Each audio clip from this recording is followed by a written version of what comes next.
Hello friends, எல்லாருக்கும் வணக்கம். இன்றைக்கி நம்ம சேனலில் கொத்தவரங்காயோட பயன்களை பற்றியும் ஒரு கொத்தவரங்காய் ரெசிப்பியும் பார்க்க போகிறோம். ரொம்ப நேரம் பிளேட் போட மாட்டேன், ரொம்ப சீக்கிரமாகவே முடிச்சிடலாம். இப்போ நம்ம கொத்தவரங்காயோட பயன்களெல்லாம் பார்க்கலாம் வாங்க. கொத்தவரங்காய் சாப்பிடுவது பித்தம், அது சாப்பிட்டா நமக்கு முட்டி வலி வரும், இப்படிலாம் சில பேர் சொல்லுவாங்க. ஆக்சுவலாக பார்த்திங்கன்னா அந்த கொத்தவரங்காய் சாப்பிடுவது உடம்புக்கு அவ்வளவு நல்லது. கொத்தவரங்காயில் அதிகப்படியாக ஃபோலிக் ஆசிட் இருக்குது. கொத்தவரங்காய் போலே உடம்பு அலேக் அப்படின்னு நம்ம பாடலே கேள்விப்பட்டிருக்கோம். மற்ற காய்கள்லாம் அதிக அளவு சாப்பிட்டா வயிறு திம்முன்னு ஆகிடும். இந்த கொத்தவரங்காயை சாப்பிடுங்க. வயிறு எவ்வளோ சாப்பிட்டாலும் ஒரு 100 கிராம் 150 கிராம் ஒருத்தரே சாப்பிட்டா கூட நல்லா வயிறு நல்லா லேசாக இருக்கும் உடம்பு. பெண்களுக்கு ஃபோலிக் ஆசிட் டேப்லெட் கண்டிப்பாக டாக்டர்ஸ் எழுதி கொடுப்பாங்க. இயற்கையிலே இந்த கொத்தவரங்காயில் ஃபோலிக் ஆசிட் அதிகமாக இருக்கிறதால இதை அதிக அளவு எடுத்துக்கலாம் கர்ப்பிணி பெண்கள்லாம். மற்றும் இதில் கால்சியம், விட்டமின் கேன்னு ஒரு வைட்டமின்ஸ் இருக்கான். இரும்பு சத்து அதிக அளவில் நிறைஞ்சிருக்கு இந்த கொத்தவரங்காயில். கொத்தவரங்காயில் அதிக அளவு நார்ச்சத்து இருக்கிறதால மலச்சிக்கலை தடுக்குது. சுகர் பேஷண்ட்ஸ் கண்டிப்பாக இந்த கொத்தவரங்காவை எடுத்துக்கணும். கொஞ்சமாக ரைஸு, இந்த கொத்தவரங்காய் பொரியல் அதிக அளவில் சாப்பிட்டோன்னா ரொம்ப வயிறு நல்லா லேசாக இருக்கும்.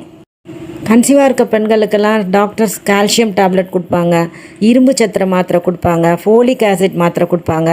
இது எல்லாமே ஒரே காயில் இருக்குது. இப்போ சில பெண்களுக்கு கர்ப்ப காலத்தில் முக்கியமாக மலச்சிக்கல் ஏற்படுவதையும் தடுக்குது இந்த கொத்தவரங்காய். இன்றைக்கி நான் வாங்கின கொத்தவரங்காய் நல்லா இலசாக இருந்தது பாருங்கள். இது போல் நாரை எடுத்துட்டு நம்ம கட் பண்ணி எடுத்துக்கணும்.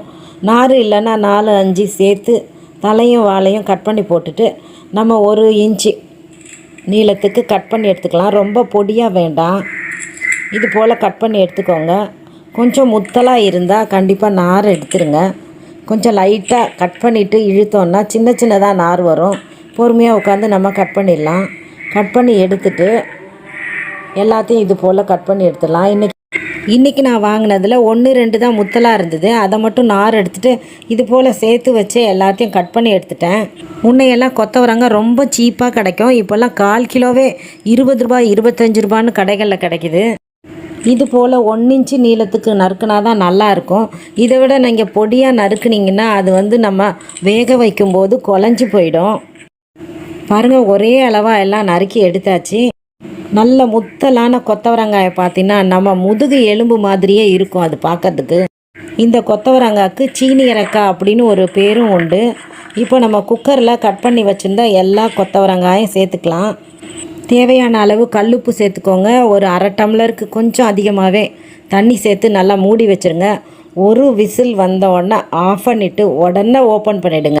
இன்றைக்கி நான் 300 கிராம் கொத்தவரங்காய் வாங்கியிருக்கேன். அதுக்கு ஒரு பெரிய அளவுக்கு இந்த அளவுக்கு தேங்காய், ஒரு அரை வெங்காயம், பச்சை மிளகாய் 3 சேர்த்துக்கோங்க. மஞ்சத்தூள், சீரகம், சோம்பு வேணாம், சீரகம் மட்டும் போட்டால் போதும்.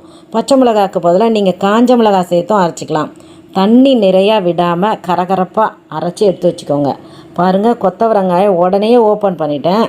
ஓப்பன் பண்ணிவிட்டு தண்ணியை வடிகட்டிடுங்க. இப்போ முக்கியமாக நீங்கள் கொத்தவரங்காய் பொரியலில் பார்க்க வேண்டியது என்னென்னா தண்ணியை வடிகட்டணும். அதுதான் முக்கியம். எல்லா பொரியலுக்கும் நம்ம தண்ணியை வடிகட்டக்கூடாது, சத்து போயிடும் தண்ணியில் அப்படின்னு சொல்லுவோம். ஆனால் இந்த கொத்தவரங்காய்க்கு மட்டும் நம்ம தண்ணியை வடிகட்டி தூர ஊற்றிடணும். இப்போது நம்ம காஞ்ச மிளகாய், கடுகு, உளுத்தம்பருப்பு, கருவேப்பிலை, ஒரு அரை வெங்காயம் அரைக்கிறதுக்கு எடுத்துக்கிட்டோம். அரை வெங்காயம் போட்டு தாளிச்சிக்கோங்க போதும்.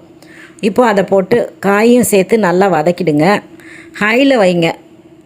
கொஞ்சம் ஹையில் நல்லா ஸ்டவ்வை வச்சுட்டு நல்லா கிளறி விட்டுக்கிட்டே இருங்க. அது கொஞ்சம் அந்த கொத்தவரங்காயில் இருக்க ஈரப்பதமெல்லாம் குறைஞ்சிரும். குறைஞ்ச பிறகு உப்பு கரெக்டாக போட்டுக்கோங்க. போட்டுட்டு குறைஞ்ச பிறகு இந்த கொத்தவரங்காய் இருக்க காயை அரைச்சி வச்சுருக்கோம் இல்லையா மசாலா கொத்தவரங்காய்க்கு, அதையும் சேர்த்து கிளறுங்க. இந்த தேங்காய் போட்டதுக்கப்புறம் ரொம்ப நேரம் கிளற வேண்டாம். இப்போ இந்த பொரியலுக்கு ஒரு டிப்ஸ் சொல்கிறேன். நம்ம குக்கரில் வேக வச்சு அதிகமாக வெந்துடக்கூடாது. அதனால தான் குக்கரை ஆஃப் பண்ண உடனே குக்கரை ஓப்பன் பண்ண சொல்கிறேன்.